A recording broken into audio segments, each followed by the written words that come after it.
Retour sur le plateau Equinox Soir, c'est le temps du débrief, madame, monsieur, toujours en compagnie de Cho Walter, c'est Marcel Olivier Ndi et Jean-Patient Tchala. Jean-Patient Tchala, l'actualité nous impose encore, on parle de décentralisation, mais ce qui se passe, une fois de plus, je l'ai évoqué hier, on a vu ce qui s'est passé à Fumban, on a vu ce qui s'est passé en Djombe-Pendja, Fumban, entre le maire de la ville et le préfet du Noun, Djombe-Pendja, le maire de la ville et le préfet du Mongo. Voilà que le littoral nous sert toujours le maire de l'arrondissement de Douala 1er contre le préfet du Vouri. Une histoire de fermeture d'école en temps Covid. Le maire a fait des constats dans lesquels il y a des enfants qui présentent des grippes et tout ça. Il a pris une mesure conservatoire, désinfecter les 7 écoles maternelles communales pendant une semaine. D'accord, mais si je veux bien comprendre la posture du préfet, Oui. je pourrais la justifier avec l'espoir que ceux qui m'écoutent bien. Parce que tout à l'heure, quand je parle, j'ai l'impression qu'il y a des gens qui ne comprennent pas très bien ce que je dis. Le préfet, comprenez, réagit après la sortie du gouvernement. Il faut d'abord le dire. Sa note intervient après la conférence de presse. Oui, du 1er mars. Du 1er mars, donc le 2 mars. Ça veut dire qu'il attendait peut-être que le gouvernement dise quelles sont les mesures qui entrent en scène du moment où il y a cette résurgence des cas de Covid-19. Et le gouvernement n'a jamais dit de fermer une quelconque école, communale ou pas. Et évidemment, le préfet doit entrer dans son rôle, jouer son rôle, j'allais dire, et demander à monsieur le maire, lui rappeler que vous n'avez pas compétence pour fermer les écoles, parce que la question Covid-19 se gère sur le plan global, avec le gouvernement. Il y a toute une synergie gouvernementale en matière de gestion de la Covid-19, soit. Maintenant, il y a un autre aspect que vous posez avec raison, c'est celui de la décentralisation. C'est une vieille affaire depuis que le texte que vous connaissez est disponible, sur les collectivités territoriales. 24 décembre 2019. Oui, c'est-à-dire que le rôle joué par les autorités administratives aux côtés des collectivités territoriales décentralisées. Un véritable problème. On a dit qu'à chaque fois, les préfets, sous-préfets et gouverneurs ont la possibilité d'exercer le tour de vis sur ce que pourrait proposer soit un maire, soit un conseiller régional, je ne sais pas quoi, ou un président. Ils n'inventent pas, c'est prévu par les textes. Exactement, prévu par les textes. Voilà pourquoi à un moment, on a le législateur légèrement dénoncé cette affaire, mais en même temps, malheureusement, là je parle en journaliste, en même temps, il faut bien que le pouvoir central, malheureusement, ait quand même un droit de regard sur ce qui se fait dans le pays. Parce que décentralisation ne veut pas dire que les régions deviennent des régions hors la loi. Vous comprenez? Ou bien des régions qui n'ont rien à voir avec Yaoundé, l'État central. Donc peut-être qu'avec le temps, vous savez que les textes de loi se revigorent, s'amendent au fil des années. Regardez l'État américain, là qu'on suit à combien d'amendements, des milliers d'amendements.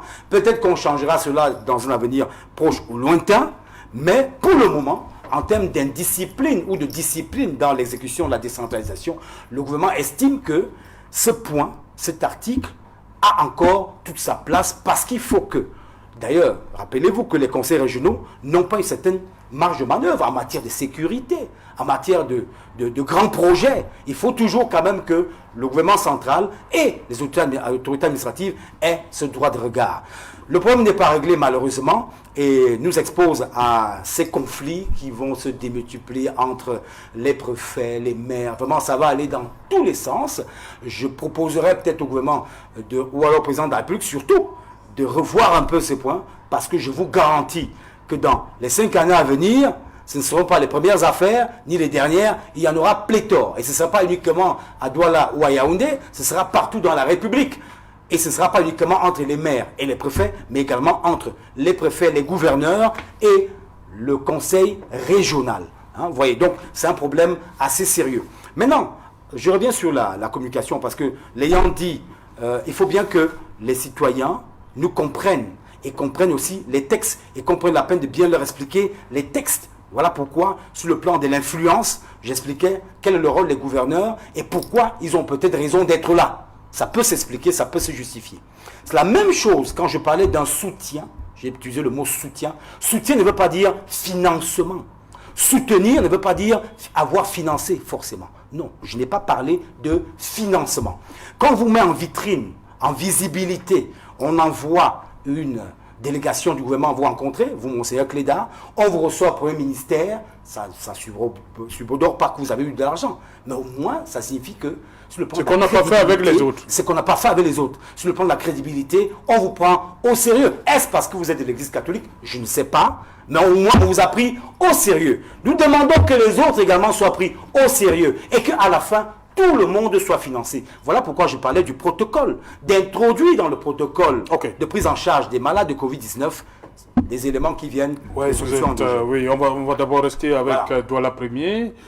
Mephisto dit, cette situation, le maire Lengue Malapa dit qu'il a agi en toute légitimité. Il a pris des notes de service par rapport aux prérogatives que lui confère la loi. Il a cité l'article 75, l'article 161, l'article 223. Il dit que les maires gèrent les écoles maternelles, périscolaires et autres. Et là, c'est le patrimoine. Il insiste sur le terme patrimoine de la commune d'arrondissement de Douala-Premier. C'est des écoles maternelles communales de Douala-Premier. Tout à fait, je ne répondrai pas au miasme des incompréhensions des pages déjà tournées, parce que j'ai l'impression qu'il y en a qui veulent absolument... Et vous êtes en train de répondre. Je voudrais dire que il faut qu'on soit clair dans la situation qui se passe à Douala Premier. Est-ce que le maire a mal agi? Il y a des cas Covid. Non, on va s'appuyer sur des textes pour analyser le comportement des uns et des autres. Le maire s'appuie sur l'article 75 et l'article 161. 223 même. Dans l'article 161, on a clairement indiqué les différentes compétences qui sont transférées. Parmi ces différentes compétences, on parle de la gestion des écoles. Et lorsqu'on parle de gestion, ça donne quand même une marge de manœuvre au maire. Je dis bien, la gestion lui donne une marge de manœuvre. Si la gestion limite déjà une marge de manœuvre, on n'est plus dans la gestion, on est dans le suivi. Voilà. Donc, sur ce plan, le maire a pleinement raison de décider de fermer une école. Et autre chose, je ne suis pas juriste, mais le B.A.B.A. du droit stipule, c'est clairement que une autorité administrative ne peut pas prendre sur elle de rapporter un acte administratif dont il n'est pas l'auteur. Le maire ne peut donc, le préfet ne peut donc pas rapporter. C'est-à-dire que si on veut être terre à terre, le préfet ne peut donc pas décider de rapporter une décision que lui n'a pas. Donc à partir de ces deux éléments, l'article 161, dans le mot gestion qui est introduit, et de l'autre côté, ça donne autorisation à rapporter un acte dont il n'est pas. À partir de ces deux éléments-là, on peut clairement dire que le maire a raison. Ça pose encore un autre problème, comme l'a dit JPT tout à l'heure, un problème de décentralisation. Et c'est là où je voudrais dire qu'il faut que le gouvernement fasse preuve de responsabilité et de respect des lois. Parce que nous avons l'impression que notre gouvernement a un grand problème avec les lois. Tous les problèmes qui se passent dans ce pays sont liés au non-respect des lois. Si vous lisez la loi de 2004 sur l'urbanisme, elle indique clairement que l'État est géré en coaction entre les collectivités territoriales décentralisées et le gouvernement dans ses différents démembrements. Et les deux entretiennent des rapports de collaboration et non des rapports d'autorité. Or, quand vous regardez, vous avez l'impression que l'administration, ici représentée par les différents démembrements du gouvernement, a envie de dominer, agir comme l'autorité sur les collectivités territoriales décentralisées, chose qui n'est pas vraie. C'est une hérésie. Il faut que le gouvernement, l'administration apprennent un peu à accepter que certaines compétences, on parle bien de certaines compétences, sont déjà transférées aux collectivités territoriales décentralisées. La décentralisation a été mise sur pied. Pourquoi? C'est pour rapprocher les administrés des administrateurs. Et c'est pour promouvoir le développement. Or, si l'administration centrale, certains diraient par exemple le régime jacobin de Yaoundé, piétine systématiquement les textes sur la décentralisation, alors les collectivités territoriales décentralisées ne peuvent pas promouvoir le développement comme cela est prévu. Okay. Et donc, je dis que ce qui se passe, pour terminer, ce qui se passe à Douala est une honte. C'est une honte pour notre pays que des individus, sous le seul prétexte qu'ils ont le pouvoir administratif et qu'ils ont derrière eux les autorités policières, parce qu'il faut dire que les policiers sont des fonctionnaires et forcément il y a une certaine proximité entre les deux fonctionnaires, et sur ce point-là on voit que s'il y a un conflit entre l'autorité administrative et l'autorité des collectivités territoriales décentralisées, la police va se ranger derrière et tout de suite là l'autorité le maire sera piétiné, chose qui n'est pas normale. Ce n'est pas normal. Okay. Il faut quand même que les gens fassent preuve de responsabilité. Voilà, Thio Walters, quelle est votre appréciation à vous, à ce qui se joue, on va le dire comme ça, parce qu'on est sûr que c'est loin d'être terminé, hein, parce que le maire Lengue a fait une sortie aujourd'hui encore. Est-ce que le préfet va se... Quelle est déjà votre appréciation, ce qui se passe à Douala? I have two regards. The first regard is that since decentralization has failed, these are the consequences of a monarchy. The problem is this. If we remain in a unitary Vous dites que ça a échoué, ça a déjà été mis en place entièrement? No, we had 36 Et vous avez déjà dit que ça a échoué. Ça a échoué. It has failed because we had 36 decrees that were to be signed to transfer human resource competence and financial competence to local collectivities. But 6 decrees have been signed and 26 have not been signed. Do you know that, Sesha, that the Minister of Finance appoint employees in councils, which was supposed to be the role of the Ministry of Decentralization and Local Development? Those are conflicts of competence that my co-panelists have just said here. So far as we continue to remain in a unitary state, where the power is from a monarchy, we will continue to have people who represent the head of state that imposes powers on local collectivities. Non, nous ne sommes pas dans une monarchie. Hein. When I say a monarchy, it means that one person decides and he represents, he is represented by his administrators. Oui. I will take example. When you have Saint Michel de Liège, they have 60,000 inhabitants. It's the least federated state in the world with 14 paroisses, which means that the 14 states. The highest federated country in the world is India with 1,300,000 inhabitants. Nigeria here do not have governors, duos, and senior duos, but there's no conflict between the mayor and the divisional officer. So that's my first regard. The second regard is that we should pass to a federated state, because so far as 26 decrees have not been signed to pass to effectively implement decentralization, we will continue to witness a conflict between the DO and the mayor. Because when you look at the recent regional councils, you discover that the governor is a superior to the president of the council or the regional assembly in Northwest and the Southwest. I'm taking it globally. That is in a general manner. I don't want to go into specificity like my co-panelists because they are into secondary problems. But me, I'm taking it globally that in Cameroon, we have a model. We have a unitary decentralized state that was formed and fabricated by President Paul Biya in 1984, 4th of February, that we have moved from the United Republic to La République du Cameroon, where Amber Boys are using the Northwest and the South, which are all the provinces of Cameroon. To end, I have just one thing to tell you. As an expert in that decentralization field, I will tell you that a unitary state will always make a DO to have power over the mayor, and a federated state will not make the DO to have power over the mayor. Take any country like cited, it will be the same.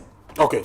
Voilà, Jean-Patient Tiala, on constate, je le disais, on est loin d'être sorti de l'auberge dans cette situation. Vous disiez en première partie que les écoles sont restées fermées. Oui, c'est un sujet, ma foi, très délicat. Oui. Vous comprenez? C'est même un sujet très sérieux. Parce qu'à la fin, ça risque de dégénérer complètement. Donc il faut une intervention rapide. Parce que les deux parties s'appuient sur les articles du Code général. Oui, justement. Le préfet s'appuie sur le point 9, le maire Lengue s'appuie sur les articles. Je vous ai parlé. Donc personne ne veut lâcher. Personne ne veut lâcher. Ça peut se régler dans les couloirs politiques, autrement, d'une autre manière, dans des négociations de couloirs. Ça pourrait peut-être se régler parce qu'on sait comment le régime fonctionne, comment ça pourrait fonctionner. Mais en fait, il y a un problème sérieux. Parce que même ceux qui ont la même, désolé de la tautologie, la même couleur politique, risquent demain s'affronter violemment. Il n'y aura plus une histoire de je suis maire RDPC et toi, préfet, tu favorises. Non, ça risque de finir très mal. Donc il faut régler ce problème, tout en indiquant que le gouvernement craint que des gens créent des États dans l'État. Voilà aussi le problème. Il ne faut pas créer des États dans l'État. Peut-être rejoindre Joe Walters qui parlait du fédéralisme. Mais quand on voit comment ça se passe aux États-Unis d'Amérique, vous remarquez que le maire gère la police. Voilà. Pas la police municipale, je dis bien la police avec le chef de la police. Vous comprenez? Parce qu'on est là dans des États fédérés. Un gouverneur aux États-Unis peut décider de fermer les écoles. Hein, et l'État central à Washington ne dit rien. Vous avez vu pendant la Covid, il y a même le gouverneur du Texas, là, ils disent que on n'est pas là. Mais le Texas dit il n'y a plus de port de masque. Nous ne sommes donc pas dans la même configuration avec la décentralisation. Voilà, il y a un problème. Il ne faut donc pas que les gens confondent le fédéralisme à la décentralisation. Et surtout celle camerounaise, vu le code, qui ne permet pas à ce que le maire, vous aurez beau dire ici que le maire a raison, moi je ne suis pas un juge pour dire que tel a raison ou tel a... Non, ce n'est pas mon rôle. Vous aurez beau dire qu'il a raison, mais écoutez, le code vous dira autre chose, que les autorités administratives doivent intervenir. Et que la question de Covid-19, je l'ai dit. Non, Jean-Paul l'article 161, le maire gère. Je vous parle dis, de gestion des écoles maternelles. Je vous parle de politique, qui va souvent au-delà des textes. Je vous ai dit que sur le plan des couloirs, des négociations peuvent se faire, assurément. Vous comprenez? Et vous serez surpris que des semaines plus tard, le maire ait changé de posture. Vous serez étonné que mais c'est pas ce maire il y a un mois qui disait que vraiment il tempêtait. Vous ne savez pas ce qui va se passer. Vous comprenez? Il y a certes la loi, mais il y a la politique. Vous comprenez? Et s'il y a la politique, ça veut dire qu'on peut régler le problème de plusieurs manières. Mais ce que nous on veut voir, c'est-à-dire que je parle peut-être pas au nom de tout le monde, c'est qu'on voudrait ne plus vivre ce genre d'altercation. Ça doit donc se régler sur le plan physique. Comment? Peut-être en toilettant le texte en lui-même, le code, qui, ma foi, a été très apprécié à son arrivée, donc je ne comprends pas qu'aujourd'hui on soit en train de se trémousser dessus, régler le problème, mais je pense que le chef de l'État, c'est lui que je préfère soit interpellé, le président de la République, doit chercher à avoir clair dans cette situation. Parce qu'on parle de Douala Premier aujourd'hui, ce sera à Yaoundé, on a vu même des cas à Yaoundé, ce sera aussi ailleurs, et ça peut finir par des déflagrations sociologiques qui n'auront rien à voir avec la politique politicienne. C'est-à-dire, des gens vont prendre des attitudes bizarres. On a même dans ce pays des départements qui sont gérés par des chefs traditionnels, qui sont des petits rois là-bas. Vous allez gérer ça comment là-bas? Il y a le maire, il y a le préfet, il y a le roi traditionnel qui est là, qui est dans une sorte d'état dans l'état. Donc, c'est aussi des problèmes qui se posent. Donc, c'est pour ça que je voulais dire que c'est une situation très sérieuse. Elle a l'air anodine, mais elle est très sérieuse pour la suite. Ok. Voilà, on termine, Mephisto.